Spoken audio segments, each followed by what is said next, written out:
Petit Jornal. Inteligência e irreverência em doses diárias.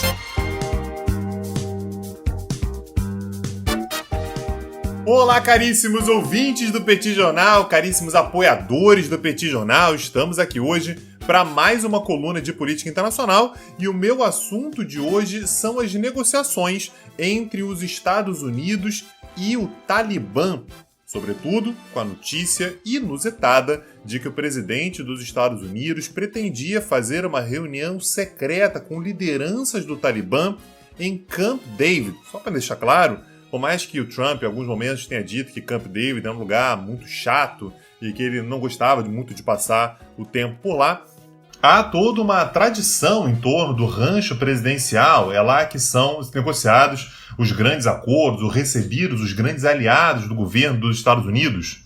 E a disposição em receber lideranças do Talibã em Camp David nos dias que antecedem o 11 de setembro é ainda mais significativo. Apenas para lembrarmos, não foi o Talibã que fez os atentados de 11 de setembro, e sim a Al-Qaeda, mas a Al-Qaeda fez todo o seu treinamento no Afeganistão.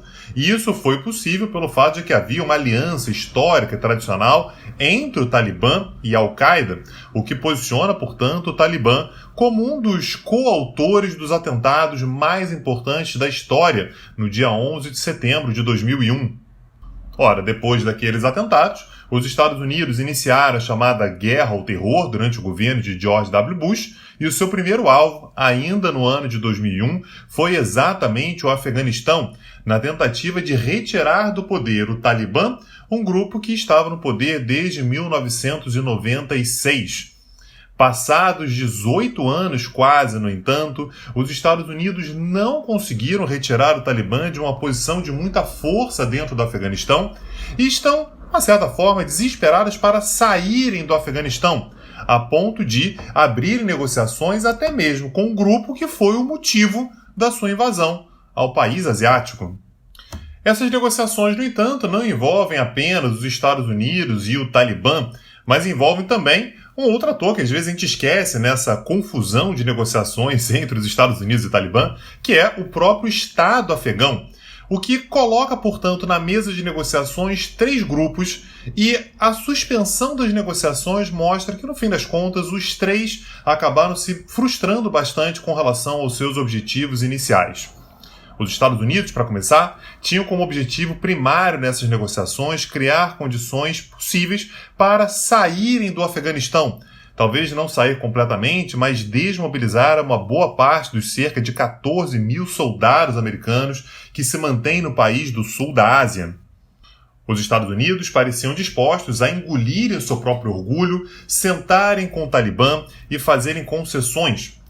Mas o Talibã acabou atingindo os Estados Unidos no único ponto que é intolerável para os norte-americanos. Fez mais um atentado terrorista que matou 12 pessoas, entre elas um militar norte-americano.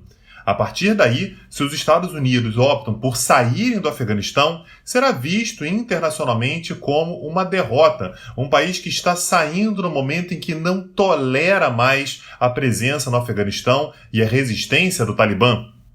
Além disso, a própria revelação para o público americano de que o presidente dos Estados Unidos estava disposto a sentar com representantes não de um grupo qualquer, mas do Talibã, também pega muito mal para a estratégia de política externa do país. Essas negociações podem até ser vendidas, vistas, justificadas como necessárias, mas certamente são consideradas também como uma derrota de uma estratégia de longo prazo da política externa americana. Envolver-se em negociações bilaterais ou trilaterais com rivais não é um problema, no entanto, apenas dos Estados Unidos. O próprio Talibã possui uma agenda doméstica que é de uma resistência aos Estados Unidos. Talvez esse tenha sido o objetivo do Talibã ao fazer um atentado que matou, inclusive, um militar dos Estados Unidos, que é tentar mostrar que o grupo não está cedendo para os Estados Unidos, não está entrando numa negociação cordial com os Estados Unidos, mas está saindo por cima, está saindo vitorioso de uma guerra que já dura 18 anos, lembrando que essa é uma das marcas da resistência afegã. O Afeganistão também, aliás, também por meio dos religiosos, expulsou uma grande potência da Guerra Fria, que foi a União Soviética, numa guerra que durou praticamente a década de 80 inteira e teve a União Soviética derrotada na luta contra os afegãos. Parêntese aqui, com o apoio dos Estados Unidos. O Talibã, nesse momento, foi criado com o apoio dos Estados Unidos. Portanto, derrotar a outra grande potência da Guerra Fria seria visto como uma vitória inquestionável por parte dos religiosos afegãos, por parte do Talibã.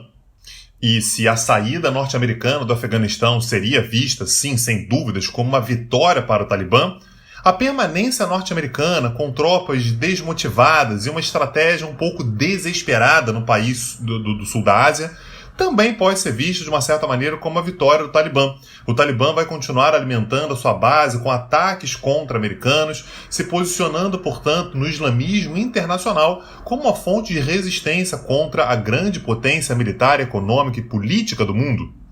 E na terceira ponta, nós temos o governo afegão, que se mostrou absolutamente desmoralizado ao longo das negociações. O Talibã afirmou desde o princípio que não sentaria na mesma mesa de negociações que o governo afegão. E, no fim das contas, o próprio anúncio por parte dos Estados Unidos de que faria uma conferência em Camp David para falar sobre a estabilidade no Afegão dava um destaque muito maior para a participação do Talibã do que para o governo afegão de Ashraf Ghani. Mesmo numa posição de coadjuvante, no entanto, Ashraf Ghani teve interesse em participar das negociações, tendo em vista que teremos, no final de setembro, no dia 28 de setembro, eleições no Afeganistão, que podem levar a uma reeleição de Ashraf Ghani como o grande vitorioso na articulação exitosa de um acordo de paz envolvendo dois grandes inimigos, dois grandes rivais, os Estados Unidos e o Talibã. Ghani poderia ainda se mostrar como vitorioso sobre a estratégia belicosa do Talibã, uma vitória que, aliás, o grupo não estava disposto a dar para o presidente do Afeganistão. O fato de os Estados Unidos, no entanto, terem cancelado a conferência, que seria secreta em Camp David, a partir de um atentado promovido pelo Talibã, demonstra um sério enfraquecimento do governo de Ashraf Ghani no plano internacional e particularmente aos olhos dos Estados Unidos.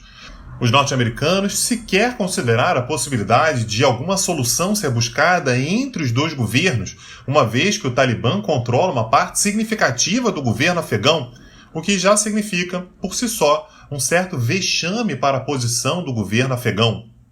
Se uma semana atrás os Estados Unidos, o Talibã e o governo afegão tinham, cada um por seus motivos, algum tipo de esperança de obter vitórias, o decorrer do tempo, o decorrer dos fatos acabou mostrando que a vitória de alguns era necessariamente a derrota de outros. O atentado, portanto, que vitimou um soldado americano, acabou expondo a impossibilidade completa de uma articulação entre atores com objetivos tão diferentes. E depois de 18 anos, não há qualquer perspectiva para uma solução real para o conflito afegão. E se você quer saber mais sobre conflitos como o do Afeganistão e de outras regiões do mundo, você pode continuar acompanhando o Petit Jornal, inclusive dando apoio para a continuidade do nosso projeto, que você pode fazer acessando www.petitjornal.com.br e contribuindo com o valor que você quiser. Meu nome é Tanguy Bagdadi e eu falo para o Petit Jornal. Petit Jornal. Inteligência e irreverência em doses diárias. Agora, o Petit Jornal está na web www.petitjornal.com.br.